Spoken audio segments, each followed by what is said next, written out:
Nice. Yeah, not so much. Yeah. So you had beef with Firefly. Yes. So not the Firefly universe. I enjoy that, even in its rather diminished lifespan. Fuck you, Fox. Board games. I'm all about them board games. And we just got past the holiday season, and you know what the holiday season means. Loot. Fat sacks of loot. And so... Translates into more board games. Yeah, for me it does anyway. If things go the way I want them to. And they did. So, I acquired... I like how 3 fingers up automatically means evil all the time. Yes. Right? It's like, I have the sack of the devil. So... So anyway... Kind of small for the devil, don't you think? You know. He's done some ballsy things. That's why there's nothing left, man. So anyway, Dango, I acquired Pandemic, which I've played many times before and has killed me several times before, and I've succeeded at a few times. It's good times, but it's a hard time. I don't know if you've played Pandemic. Anyone at the table? Basically, every plague ever decides it's coming out about the same time, and you play the CDC. Basically, so you have to wander around the world and stop the plague / cure the plagues. That doesn't sound fun. Research. It's actually not a bad idea, or not a bad game. You everybody has a role, and so you have someone who's good at moving other people around, and you got someone who has like the Jesus effect. Everywhere they walk through gets cured, so they don't have to like stop and do medicine. They just walk through and be. So they're just That's moving only after around. it's been researched, though. Yeah, but I mean, Yeah, I was gonna say like Jesus effect, like you just every step you take, you just shed wine and fish. yeah, something like that. Yeah, Can you cross water really easily? Some of them wine fish. so Yes. Yes. So if you research Jesus, you can cross water pretty easily. No, Yeah. you don't need it. Yeah, you getting around's not a problem. Risk light board.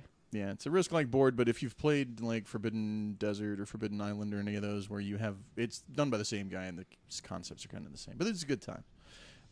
I own that now. I haven't opened it yet. Well, I've unpacked it. I haven't actually played it. So I got that. I got Marvel Legendary. Have you guys played Legendary? Yes. Okay. Yeah, I have that one downstairs. Yeah, so I've played it once, maybe twice, and now I own it, and it's a good time. Do you have you played the villains one yet? Mm-mm. This is the first Legendary that I got. So, because I that's the one of the first ones I played. And speaking as a Dominion player, it's interesting playing with like the grandkids. I got that. I got Dominion. Yeah, so I heard. I was happy. So I heard like a month before you got it, actually. Yeah, me too. But I dispensed some advice on which ones you should acquire. Yep, you're the reason I got Hinterlands. Yes, Yeah, you're welcome. He goes. Yeah, I talked to John. I was like, yeah, he told me on the podcast. It's like he told me on the podcast, and then again when he came over to play Firefly, he told me that Hinterlands was the one I should buy. Yeah, and then I'm glad I didn't go buy it. Right. So right. Have you played Hinterlands? No. Oh, no. Well then, what are you doing with Yeah. your life? Anyway, It's fun. yeah. Apparently too much. Yeah. So No time for Hinterlands. in addition to Legendary Marvel, I got Legendary Firefly, which I was very enthused about. And Legendary Encounters. Yeah, Firefly. Encounters. Legendary Encounters Firefly. Encounters. So I'm thinking, cool, Firefly universe. I've played a Firefly board game, and it's a good time. Mm-hmm. You know, hopefully they were, at least semi-faithful to it. And so, rustled up a friend and the wife and played a game of it. And I'm like, it's kind of weird, but it's not bad. It's a little difficult, but, I kind of expected that. It's not supposed to be easy. And we came through, and it was difficult, but not, like, threatening difficult. We weren't about to lose the game for most of the game difficult. If you've played any of those Everybody versus the Board games, sometimes they do not pull punches at all. Yeah. Mm-hmm. Yeah. So this was... It was not nearly as hard as I was expecting, but it was still kind of difficult. And I'm like, all right, so that's kind of cool.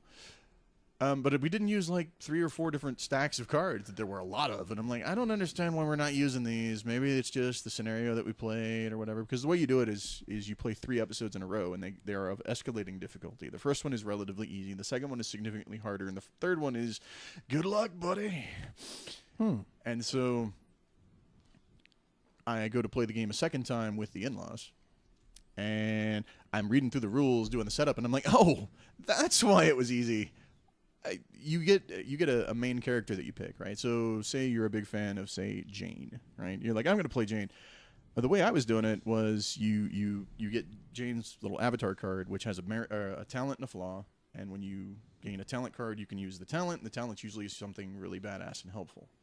And the flaw is something that character is either lousy at or does to the rest of the crew, as the case may be. In Jane's case, it's like you hurt everyone else takes a crew strike, which is painful.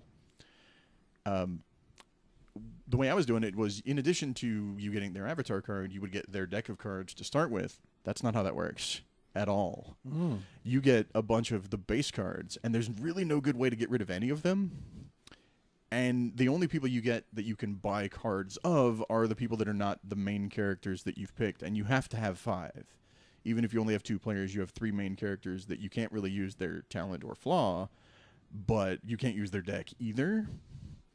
So we never had enough recruiting power to recruit any of the good cards, and we just got mopped up by that set of episodes. It was awful, and I'm playing through this like there is no way to win this. You can get a couple of cards, but you never get 2 of them together, and so you can't ever really accomplish anything. There were lots and lots of turns where we could do literally nothing except discard everything we had and draw another hand and pass to the next person. It was horrifying. Speaking of someone who's very into game design and things being balanced well, I was just looking at this like, it hurts me to see you. Yeah. And so I'm like, well, this is a problem, and problems are things that can be fixed. So I'm like, well, okay, how do I fix this? So I go looking through the character decks, and I'm like, all right, so there's 5 of this card and 5 of this card and 3 of this card and 1 of this card. So if I take these out and add these in and do these with these other ones and so on. So I'm like, I think I got a house rule that'll work this. So I invited the same friend we played the first game with over and played my house ruled version. And we win, but only by the skin of our teeth. Like, we got really lucky in that we happened to draw something that needed one of the main characters that we had. So there was a card that would come up and say, hey, take this card and shuffle it into someone's deck, and when it comes up, you can do something awesome. Or if you have this person as a main character, put it in their hand for their next turn. Why, yes, that'll keep us from death. Let's do that. So, yeah, it was a couple of instances where that sort of thing happened, but that was the only reason we survived.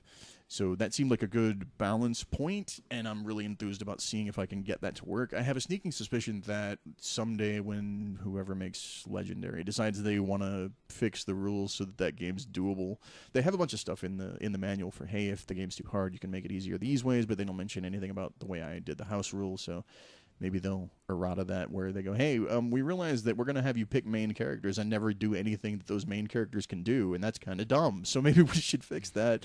You should do this the way that guy says. Yeah. We'll see. Should send them an email with pictures. After I've run it a few times and make sure that it's not too easy, because you don't want it to be too easy. Yeah. Then yeah, I may send them an email like, hey, I found your game and I think I can do better. So... Well, make sure there's plenty of pictures. Like, it should start with, this is the problem, and, like, take a picture of, like, their rules, and then be like, and then have a picture of you with thumbs up. Like, yeah, that way they're scrolling through, and they're just like, I don't know why, but I have to keep going. Right. Yeah. This is my face after playing your game, and it's like Grumpy Cat. It's like, this is my face after I've played the game my way, and it's like that little... happy face. Wait. I could do those. Yeah, you can totally do that one. I know. It's kind of creepy. You said Grumpy Cat, and the only thing that popped in my head was I've only seen it once. It hasn't gone viral yet, but someone maybe it hasn't. I just haven't seen it again. But normally I see stuff over and over again, but they made Trumpy Cat. So they took the Grumpy Cat and Trump, and they didn't like do a face swap. It was like a face merge, like they did the double fade. It looked fucking hilarious. Poor Tard. Well, on a side note, I now have like the Friends style Trumpy Cat stuck in my head. You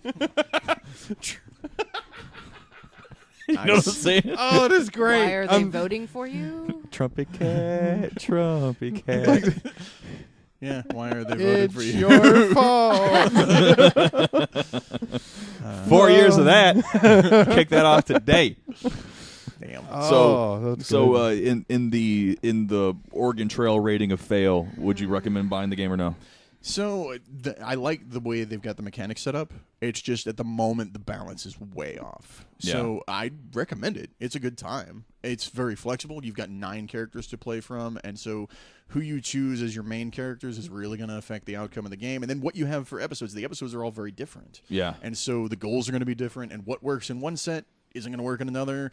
The replay value is very high. The way they've got the episodes sorted is there's a bunch of episodes that are A grade, and they're the easy one, and then there's like the middle one and the hard one. They have them in sets of 3, so you can just go, okay, I got these 3 episodes, and these kind of gel together. But you can take and mix and match, and you can be like, all right, so I'm going to take the first A episode and the third B episode and the very last episode of the show for the C, and really see how this works out. And so it just piles of replay value.